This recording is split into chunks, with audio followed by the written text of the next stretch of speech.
وہ بیوی سے لے کر بیوی کے پیسے خرچ کرے، یہ مناسب نہیں ہے۔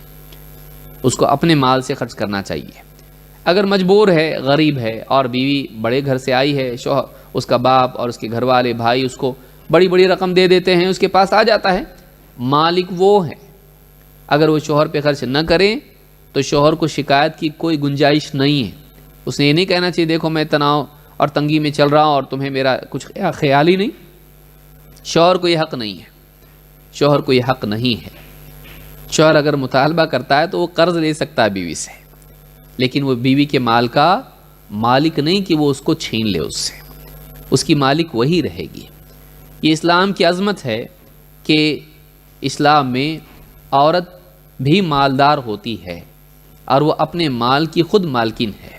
شوہر اس سے اس کا مال نہیں لے سکتا ہے، اس کو یہ حق ہے کہ اپنا مال اس کا اپنا مال ہے، بلکہ وہ شوہر کے مال میں سے خرچ کر سکتی ہے اور ثواب اس کو بھی ملتا ہے، بشرطے کہ شوہر کا اذن عام ہو۔ لیکن اپنے مال کے بارے میں بڑا فیصلہ کرنے کے لیے اسے چاہیے کہ گھریلو ماحول کو اچھا رکھنے کے لیے وہ شوہر سے اجازت لے۔ آپ دیکھیں، آپ اپنی اولاد کو اگر کچھ دے دیں اور ان کے پاس بڑی رقم ہو، آپ سے پوچھے بغیر ہی جو چاہے کریں، اور سمجھدار اگر نہ ہو تو آپ اس کو پسند نہیں کرتے ہیں۔ لہذا گھر کا جو ذمہ دار ہوتا ہے، چاہے بیوی ہو یا اولاد ہو، اگر ان کا مال ہے، یہ بہتری ہے گھر کے لیے کہ بڑوں کے مشوروں سے بڑے قدم اٹھائے جائیں۔ ہاں، مردوں کے لیے جو گھر کا ذمہ دار ہوتا ہے یہ شرط نہیں ہے، لیکن خواتین چونکہ ماتحت ہوتی ہیں شوہر کے، تو ان کے لیے یہ ضروری ہے۔ ہاں، اس میں والد کی اجازت ضروری نہیں ہے، یہ شوہر کے بارے میں قید بتائی گئی ہے، والد کے بارے میں نہیں۔ لیکن سمجھداری اس میں بھی ہے کہ بچیاں اپنے مال کے بارے میں جب فیصلہ کریں تو گھر والوں سے، گھر کے بڑوں سے بھی مشورہ کر لیا کریں، یہ زیادہ اچھا ہے۔ تو اس حدیث سے یا اس پوری بحث سے بات سامنے آتی ہے کہ عورت کے لیے مناسب نہیں ہے کہ وہ اپنے مال میں سے شوہر کی اجازت کے بغیر خرچ کرے، اور چھوٹا موٹا خرچ تو ٹھیک ہے جو سبھی جانتے ہیں کہ ایسا ہوتا رہتا ہے، لیکن بڑا خرچ کرنے سے پہلے اسے شوہر سے اجازت لینی چاہیے۔ یہی راجح قول دکھائی دیتا ہے ان تمام باتوں کو سامنے رکھتے ہوئے، کیونکہ ہم ان حدیثوں کو دیکھتے ہیں جن میں ذکر نہیں ہے اجازت کا، ان کی وجہ سے اجازت لینے والی حدیث کو ہم رد نہیں کر سکتے ہیں۔ پھر آپ اس کا کیا کریں گے؟ جس حدیث میں اجازت کی بات ہے آپ اس کو معطل نہیں کر سکتے ہیں، آپ ان کو ترجیح دیتے ہوئے اس کو چھوڑ نہیں سکتے۔ جمع کی صورت یہی ہے کہ ہو سکتا ہے وہ پہلے کا معاملہ ہو اور یہ بعد والا معاملہ ہو، اور اس کے علاوہ بھی جمع اگر ممکن ہے تو جمع کی جا سکتی ہے، اور بہتر اس میں ایک جمع یہ بھی دکھائی دیتا ہے کہ جیسے علماء نے سمجھدار عورت اور ناسمجھ عورت کے بارے میں بات کی ہے، یا یہ بھی بات کی ہے کہ اس کے لیے بہتر ہے کہ پوچھے، ماحول کو اچھا رکھنے کے لیے گھر کے لازم نہیں ہے۔ لیکن جو ہم کو دکھائی دیتا ہے وہ یہ کہ عورت کو چاہیے کہ کوئی واقعی سگنیفیکنٹ ڈیسیجن اپنے مال کے بارے میں لیتی ہے تو اس کو شوہر سے پوچھنا ضروری ہے۔ تو یہ گفتگو ہم نے اس حدیث کے ضمن میں دیکھی۔ آئیے ایک اور حدیث دیکھتے ہیں جو آگے ایک نیا مسئلہ ہمارے سامنے آتا ہے کہ حدیث نمبر 28، عورتوں کا جہاد حج ہے۔ کیونکہ ہمارے پاس وقت ہے اور نماز کے وقت میں تاخیر ہوئی ہے، لہٰذا تھوڑا سا ہم اس کو بڑھائیں گے۔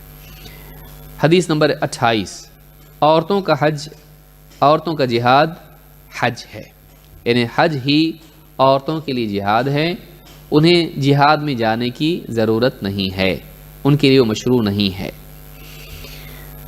عن عائشة ام المؤمنین رضی اللہ عنہا انہا قالت یا رسول اللہ نرى الجهاد افضل العمل افلا نجاهد قال لا لكن افضل الجهاد حج مبرور اخرجه البخاری في كتاب الحج۔ وفي رواية استأذنت النبي صلى الله عليه وسلم في الحج في الجهاد استأذنت النبي صلى الله عليه وسلم في الجهاد فقال جهادكن الحج اخرجه البخاری في كتاب الجهاد والسير۔ عائشہ رضی اللہ تعالی عنہ ام المؤمنین فرماتی ہیں انہا قالت یا رسول اللہ، انہوں نے کہا اے اللہ کے رسول، نر الجہاد افضل العمل، ہم نے دیکھا کہ جہاد افضل ترین اعمال میں سے ہے. جہاد دین کے لیے لڑنا یہ افضل ترین اعمال میں سے ہے. افلا نجاہد، کیا ہم جہاد نہ کریں؟ ہم بھی چاہتے ہیں کہ جہاد میں جائیں، جنگ میں جائیں. قال لا، آپ نے کہا نہیں. لیکن افضل الجہاد حج مبرور، بلکہ افضل ترین جہاد حج مبرور ہے. ایسا حج جس میں کوئی برائی نہ کی جائے، نہ کسی سے لڑائی جھگڑا ہو، نہ بے حیائی اس کے اندر ہو، نہ کوئی حرام کاریاں اس کے اندر ہو. تو ایسا حج جس میں ہر برائی سے بچا جائے، حج مبرور، جو بر والا حج ہو، نیکیوں والا حج ہو، جس میں کوئی برائی نہ ہو، گناہ نہ ہو. تو کہا کہ لیکن افضل جہادی حج مبرور، بلکہ افضل جہاد تو حج مبرور ہے.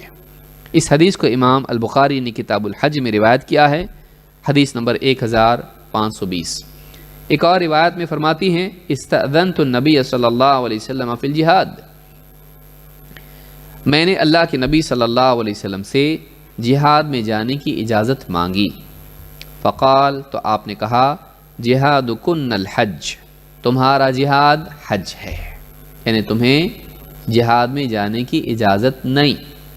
اجازت مانگی، اجازت نہیں ملی، بلکہ کہا گیا تمہارا جہاد کیا ہے؟ الحج ہے. اس حدیث کو امام البخاری نے کتاب الجہاد والسیر میں روایت کیا ہے، حدیث نمبر 2875. ان دو حدیثوں سے یہ بات معلوم ہوتی ہے کہ اس زمانے میں خواتین اتنی دیندار ہوتی تھیں کہ ان کے دل میں بھی جذبہ تھا کہ جو عمل مرد کرتے ہیں ہم بھی کریں گے، اور کسی عمل میں ہم ان سے پیچھے نہیں رہیں گے. جو بھی اعمال نیکیاں جن کی فضیلت قرآن و حدیث میں آئی ہے، ہم بھی وہ عمل کرنا چاہتے ہیں، اور اس کی اجازت وہ لوگ اللہ کے نبی صلی اللہ علیہ وسلم سے مانگتے تھے. خواتین آپ صلی اللہ علیہ وسلم سے اجازت مانگتی تھی. تو اس سے معلوم ہوتا ہے کہ صحابہ میں عمل کا جذبہ تھا، بے عملی کا نہیں. اور اپنے آپ کو اللہ کے دین کے لیے قربان کر دینا اور دین کے لیے کوشش کرنا، دین کی حفاظت کے لیے، اس کی اشاعت کے لیے، یہ جذبہ صرف مردوں میں نہیں بلکہ عورتوں میں بھی تھا. لیکن بات یہ ہے کہ جہاد اور جنگ کے لیے قوت ضروری ہے، اور مردوں کا معاملہ عورتوں سے مختلف ہوتا ہے. لہٰذا عورتوں کو اس کا مکلف نہیں بنایا گیا، بلکہ عورتوں کے لیے مناسب نہیں ہے کہ وہ جہاد میں جائیں، بلکہ جہاد مردوں ہی کا عمل ہے کہ جنگ کے لیے مرد ہی جائیں گے، عورتیں نہیں. اور عورتوں کے لیے بتایا گیا جہادکن الحج، تمہارا جہاد حج ہے. تم حج کرو، جہاد کا ثواب تم کو مل جائے گا. تمہارے لیے حج ہی جہاد والا عمل ہے، تو جو ثواب تم چاہتی ہو یہاں، وہ تمہارے لیے وہاں مل جائے گا. تو اس حدیث سے بات معلوم ہوتی ہے کہ خواتین کے لیے جہاد نہیں ہے، اور ان کے لیے اس کا بدل حج موجود ہے. اس حدیث سے سلف نے یہ دلیل لی ہے کہ جہاد میں حج داخل ہے، لہٰذا زکوٰۃ جہاں جہاد کے لیے سبیل اللہ، وہیں زکوٰۃ حج کے لیے بھی دی جا سکتی ہے. تو یعنی حج کے لیے بھی کسی کو زکوٰۃ دے سکتے ہیں. اسی میں علماء نے عمرے کو بھی شامل کیا ہے، کیونکہ حج میں عمرہ بھی ہوتا ہے، تو عمرے کے بارے میں بھی یہ بات کہی گئی ہے. عائشہ رضی اللہ تعالیٰ عنہ کہتی ہیں ان رسول اللہ صلی اللہ علیہ وسلم قال لها فی عمرتها، اللہ کے رسول صلی اللہ علیہ وسلم نے ان کے عمرے میں ان سے کہا ان لک من الاجر علی قدر نصبک ونفقتک، تمہارے لیے تمہاری تکلیف کے اور تمہارے خرچ کے بقدر اجر ملتا ہے. امام مسلم نے کتاب الحج میں اس کو روایت کیا ہے، حدیث نمبر 1211. اس سے ایک بات یہ معلوم ہوتی ہے کہ جہاد اور حج میں ایک چیز مشترک ہے، مشقت اور خرچ. یہ دونوں چیزیں جہاد میں بھی ہیں اور حج میں بھی ہیں. اور اللہ تعالیٰ کے ہاں ایک عظیم قاعدہ معلوم ہوتا ہے، وہ یہ کہ ہر انسان کو جو ثواب ملتا ہے وہ اس کی مشقت کے بقدر ملتا ہے. دو آدمی ایک ہی عمل کرتے ہیں، ایک کو زیادہ مشقت ہوتی ہے، ایک کو کم، اور ایک کا خرچ زیادہ لگتا ہے، ایک کا کم.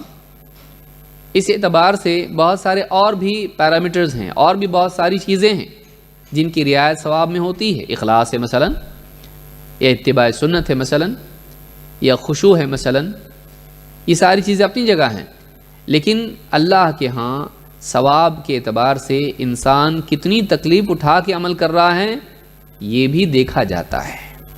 تو ایک عورت اگر آرام کی زندگی میں ہے اور وہ دین کا علم حاصل کر رہی ہے اس کو بھی ثواب ہے، لیکن ایک عورت گھر اس کا بڑا ہے، فیملی بڑی ہے، سارا گھر کا ذمہ اسی کے اوپر ہے، بچوں کی پرورش، کھلانا پلانا، ساس سسر اور شوہر اور بھائی بہنیں اور جتنے بھی اس کے گھر میں لوگ ہیں، اور سارے لوگوں کی خدمت کر کے ساری ذمہ داریاں نبھا کر پھر وہ درس اٹینڈ کرتی ہے، پھر وہ دین کا علم حاصل کرتی ہے، تھکی ہاری وہ کسی طرح سے وقت نکال کے دینی مجالس میں آتی ہے، یہ اس کے برابر نہیں ہوگی جو بالکل آرام کے ساتھ میں ہے۔ جو عورت پیدل آ رہی ہے وہ اس کے برابر نہیں ہوگی جو کار میں بیٹھ کے آ رہی ہے۔ تو دونوں میں آپ دیکھیں اللہ کے ہاں پر یعنی یہ بھی دیکھا جاتا ہے کہ کسی عمل کے لیے انسان کتنی تکلیف اٹھا رہا ہے۔ کوئی عورت ایک دم ہٹی کٹی ہے، جوان ہے، صحت مند ہے، اور ایک عورت بیمار ہے اور اس کو آنے میں تکلیف ہوتی ہے، لیکن وہ تکلیف اٹھا کے آتی ہے۔ تو آپ دیکھیں گے کہ اللہ رب العالمین کے ہاں کتنی بڑی بات یہ ہم کو اس حدیث سے ملتی ہے، ان لکی من الاجر علی قدر نصبکی ونفقتکی، کہ تیرا جو اجر ہے وہ تیری تھکن، تکلیف، مشقت اور تیرے خرچ دونوں کے بقدر ہوتا ہے۔ تو ایک انسان جتنا تکلیف دین پر چلنے میں اٹھاتا ہے اس کو اتنا زیادہ ثواب بھی ملتا ہے، اور نہ صرف ثواب ملتا ہے بلکہ ہدایت بھی ملتی ہے۔ اللہ تعالیٰ قرآن کریم میں فرماتا ہے وَالَّذِينَ جَاهَدُوا فِينَا لَنَهْدِيَنَّهُمْ سُبُلَنَا، کہ جو لوگ ہماری راہوں میں مجاہدہ کرتے ہیں، ہماری خاطر سٹرگل کرتے ہیں، تکلیف اٹھاتے ہیں، لَنَهْدِيَنَّهُمْ سُبُلَنَا، ہم انہیں اپنی راہوں کی رہنمائی عطا کریں گے۔ تو جتنا مجاہدہ کریں گے اتنی ہدایت ملے گی۔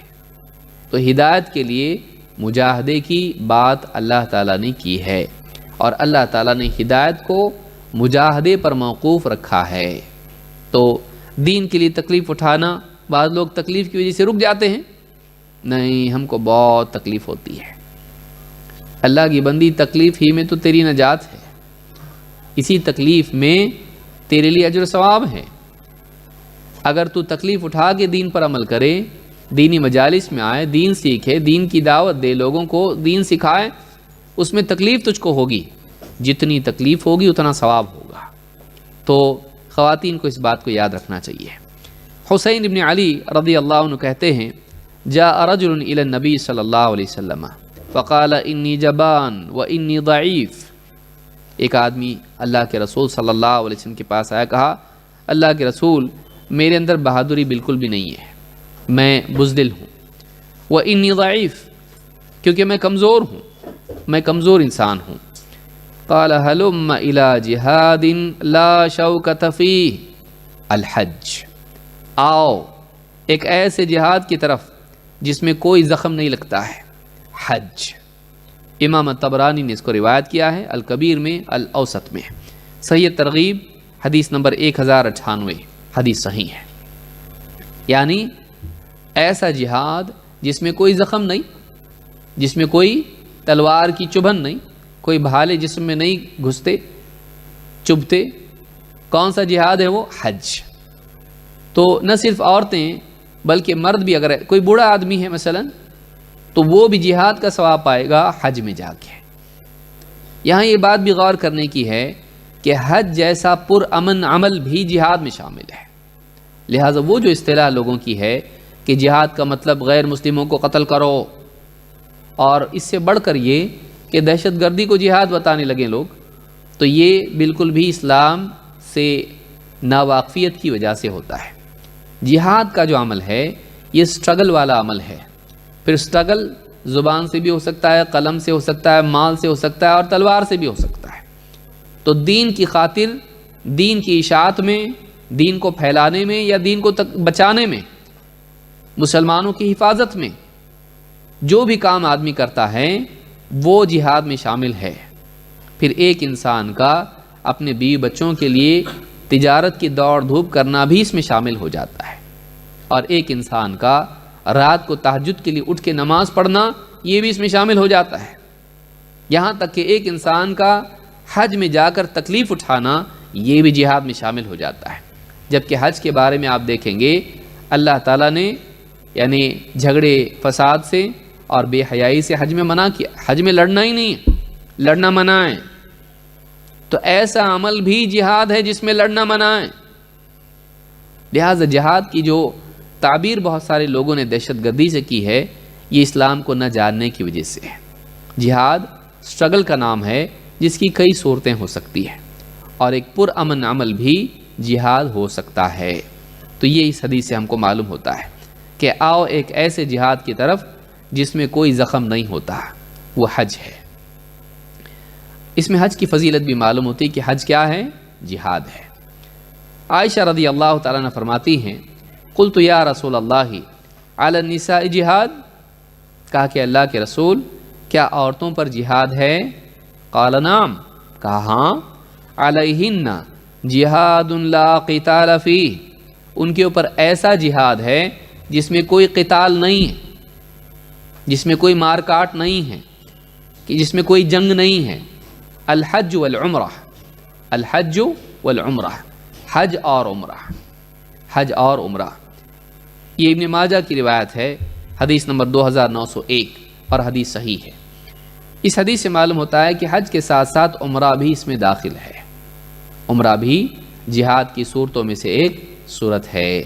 لہٰذا چاہے حج ہو یا عمرہ ہو، اگر زکوٰۃ کسی انسان کو دی جائے تو اس کی گنجائش ہے کہ اسے حج یا عمرہ کرے۔ ایک اور حدیث میں ام سلمہ رضی اللہ تعالیٰ عنہ سے روایت ہے، اللہ کے رسول صلی اللہ علیہ وسلم فرماتے ہیں الحج جہاد کل ضعیف، حج ہر کمزور کا جہاد ہے۔ کمزور انسان جنگ میں نہیں جا سکتا ہے، تو حج ہر کمزور کا جہاد ہے۔ تو معلوم ہے کہ کمزوری کے ساتھ بھی جہاد ہوتا ہے، اور وہ حج ہے۔ امام ابن ماجہ نے اس کو روایت کیا ہے، صحیح الجامع صغیر حدیث نمبر 3171، حدیث حسن ہے۔ اسی طرح سے ابو ہریرہ رضی اللہ عنہ فرماتے ہیں اللہ کے رسول صلی اللہ علیہ وسلم نے فرمایا جہاد الکبیر والصغیر والضعیف والمرأۃ الحج والعمرہ، ہر بڑے یعنی بوڑھے اور چھوٹے اور کمزور اور عورت کا جہاد حج اور عمرہ ہے۔ جہاد الکبیر، بوڑھے کا جہاد، والصغیر، بچے کا جہاد، والضعیف، کمزور کا جہاد، والمرأہ، عورت کا جہاد کیا ہے؟ الحج والعمرہ۔ کیونکہ بوڑھے پر جو بالکل بوڑھا ہو چکا ہو، اور بچہ، اور ایک دم کمزور انسان جو لاغر ہو، بیمار ہو، یا اسی طرح سے عورت، ان پر جہاد نہیں ہے، یہ جنگ میں نہیں جائیں گے۔ لیکن یہ حج میں اگر جا سکتے ہیں، عمرہ کے لیے جا سکتے ہیں، تو یہی ان کے لیے جہاد بن جاتا ہے۔ امام احمد اور نسائی نے اس کو روایت کیا ہے، سنن النسائی حدیث نمبر 2626، اور یہ حدیث حسن درجے کی ہے۔ ایک اور حدیث ہے جس کو سنا کے میں اپنی بات ختم کر رہا ہوں، اور جس میں عمرہ کی خصوصاً رمضان میں عمرے کی فضیلت معلوم ہوتی ہے، جس کو اللہ رب العالمین نے مال و دولت سے نوازا ہے۔ ہانگ کانگ، کینیڈا اور سوئٹزرلینڈ اور یہاں وہاں جانے کی، فرانس جانے کی بجائے ان کو چاہیے کہ عمرہ جائیں اور عمرے کا ثواب حاصل کریں۔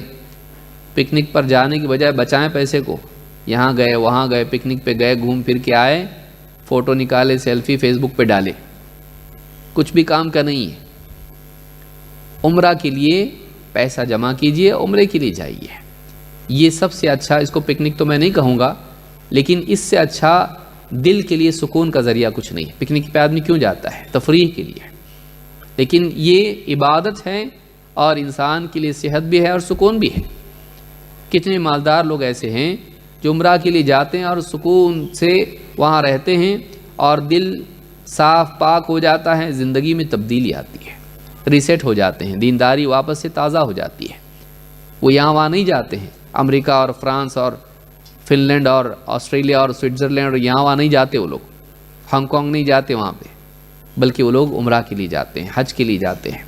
تو اللہ نے اگر مال دیا ہے تو انسان کو چاہیے کہ اس کا اہتمام کریں، کم از کم زندگی میں ایک بار تو کرے، کیونکہ مالدار پر حج کیا ہے؟ فرض ہے۔ عبداللہ ابن عباس رضی اللہ تعالیٰ عنہ کہتے ہیں لما رجع النبی صلی اللہ علیہ وسلم من حجتہ، جب اللہ کے نبی صلی اللہ علیہ وسلم اپنے حج سے لوٹے، قال لأم سنان الانصاریۃ ما منعک من الحج، ام سنان صحابیہ ہیں انصاری، ان سے اللہ کے نبی صلی اللہ علیہ وسلم نے کہا ما منعک من الحج، ہمارے ساتھ حج کرنے میں تمہارے لیے کیا رکاوٹ بن گیا، کیوں ہمارے ساتھ تم نے حج نہیں کیا؟ قالت ابو فلان تعنی زوجہا کان لها ناضحان حج على احدهما والآخر یسقی ارضا لنا، کہا کہ ابو فلان جو ہے یعنی میرے شوہر، ان کے پاس بس 2 اونٹنیاں تھیں، ایک پر وہ اور ان کا بیٹا یعنی میرا بیٹا دونوں حج کے لیے گئے، اور دوسری بچی رہی تو وہ ہمارے ہاں کھیتی باڑی میں جو پانی لے جانا اور جو بھی کام کرنا ہوتا ہے اس کے لیے، ہماری کھیتی کو پانی پلانے کے لیے ہماری ایک اونٹنی تھی، بس وہ یہاں رہنا ضروری تھا ورنہ کھیتی نقصان ہوتا اس کا، تو ایک یہاں چھوڑ کے گئے تھے اور دوسری وہ لے گئے، اب سواری نہیں تھی تو کیسے جاؤں؟ قال فَإِذَا كَانَ رَمَضَانُ اعْتَمِرِي فِيهِ، آپ نے کہا ٹھیک ہے، جب رمضان آئے تو رمضان میں عمرہ کرنا، فَإِنَّ عُمْرَةً فِي رَمَضَانَ تَقْضِي حَجَّةً أَوْ حَجَّةً مَعِي، اس لیے کہ آپ نے فرمایا رمضان کے مہینے میں عمرہ کرنا حج کے برابر ہے، یا آپ نے فرمایا میرے ساتھ حج کرنے کے برابر ہے، رمضان میں عمرہ کرنا میرے ساتھ حج کرنے کے برابر ہے۔ اس حدیث کو امام البخاری نے جزاء الصید میں روایت کیا ہے، حدیث نمبر 1863، اور امام مسلم نے کتاب الحج میں اسے روایت کیا ہے، حدیث نمبر 1256۔ تو اس حدیث سے بات معلوم ہوتی ہے کہ اللہ کے نبی صلی اللہ علیہ وسلم خواتین کو بھی حج اور عمرے کی ترغیب دیتے تھے، اور آپ نے یہ بھی بات کہی کہ اگر رمضان میں عمرہ کیا جائے تو وہ حج کے برابر ہوتا ہے، بلکہ نبی صلی اللہ علیہ وسلم کے ساتھ حج کرنے کا ثواب ملتا ہے۔ تو جن لوگوں کو اللہ تعالیٰ نے مال سے نوازا ہے وہ بخل چھوڑیں اور فضولیات سے بچیں، پیسہ بچائیں، سنبھالیں، صحیح استعمال کریں، اور حج اور عمرہ جیسے مبارک اعمال کے لیے خرچ کریں۔ حج تو بہت مہنگا ہو جاتا ہے، عمرہ اتنا مہنگا نہیں ہوتا ہے، تو اگر اللہ تعالیٰ نے واقعی مال دیا ہے کسی کو تو اس کو چاہیے کہ وہ عمرہ کرے، اور اگر اچھا خاصا مال دیا ہے تو حج بھی کرے۔ اللہ تعالیٰ ہمارے مالوں میں برکت دے اور ہمیں ان کے صحیح استعمال کرنے کی توفیق دے۔ تو رمضان کا مہینہ ویسے بھی قریب ہے، جن لوگوں کو اللہ تعالیٰ نے اب شوہر کی جان نہ کھائیں، بلکہ اگر واقعی ہے گنجائش تو ٹھیک، نہیں ہے تو اللہ سے دعا کرنا چاہیے۔ یہ نہیں کہ شوہر کا پیچھا پکڑے اور وہ کہے کہ یہ درس میں جا رہی تب سے میرے لیے پریشانی بن گئی ہے، یہ حلال وہ حرام اور یہ فرض اور یہ کرنا وہ نہیں کرنا، تو ایسا بھی نہیں ہونا چاہیے۔ بعض مرتبہ خواتین جو ہیں دین سیکھتی ہیں، خود کو معلوم پڑا 40 سال کے بعد، اور چاہتی ہیں کہ 2 دن میں گھر میں پورا تقویٰ کا ماحول بن جائے، ایسا نہیں ہوتا ہے۔ لوگوں کو دین پر آنے کے لیے، جاننے کے لیے تو 1 گھنٹہ کافی ہے، لیکن زندگی میں اس کو لانے کے لیے 1 گھنٹہ نہیں ہوتا ہے، اس کے لیے وقت لگتا ہے۔ تو علاج جاننے میں زیادہ وقت نہیں لگتا، علاج کرنے میں زیادہ وقت لگتا ہے۔ تو گھروں کی اصلاح میں آپ جلد بازی بھی نہ کریں، ایسا نہ ہو کہ آپ یہاں سے سیکھیں اور وہاں جا کے تلوار گھر سے نکال کے جنگ کا اعلان کر دیں اور سب سدھارنے کی مہم شروع کر دیں، ایسا نہیں۔ اصلاح میں بہت ہی حکمت ضروری ہے، اور لوگوں کی صلاحیت، لوگوں کی جذبات اور ماحول دیکھ کر دھیرے دھیرے حکمت کے ساتھ میں گھروں کی اصلاح کرنی چاہیے، معاشرے کی اصلاح کرنی چاہیے۔ جنگ کا اعلان نہیں کرنا چاہیے گھر میں جاتی کہ آج سے سب میں بدل دوں گی، تو اس کی زندگی خراب ہوگی۔ گھر کا ماحول بدلنے میں سمجھداری سے کام لینا چاہیے، جلد بازی سے اور سختی سے نہیں۔ نرمی جب ہوتی ہے جہاں بھی نرمی ہوتی ہے اس میں خیر آتی ہے. نرمی سے اللہ تعالیٰ وہ چیز عطا کرتا ہے جو سختی سے عطا نہیں کرتا. تو لوگوں کا دل جیتیے، انہیں ہرانے کی بجائے ان کا دل جیتیے، اور اپنے اخلاق کے ذریعے سے، اپنی سمجھداری کے ذریعے سے، اپنی خدمت کے ذریعے سے لوگوں کا دل جب آپ جیتیں گے اور آپ کی زندگی میں وہ لوگ خیر دیکھیں گے تو آپ کی بات وہ لوگ مانیں گے. آپ ایسا بنیے کہ لوگ آپ سے پوچھنے پر مجبور ہو جائیں. آپ ایسا بنیے کہ لوگ آپ کی بات ماننے کو اپنے لیے عقل مندی اور کامیابی سمجھیں. یہ نہیں کہ جاتے ہی لوگوں کے بیچ میں فتوی بازی شروع کر دیں. اس سے اکثر نکاحوں پر بھی اثر پڑتا ہے اور گھرانوں پر اثر پڑتا ہے، نقصان ہوتا ہے.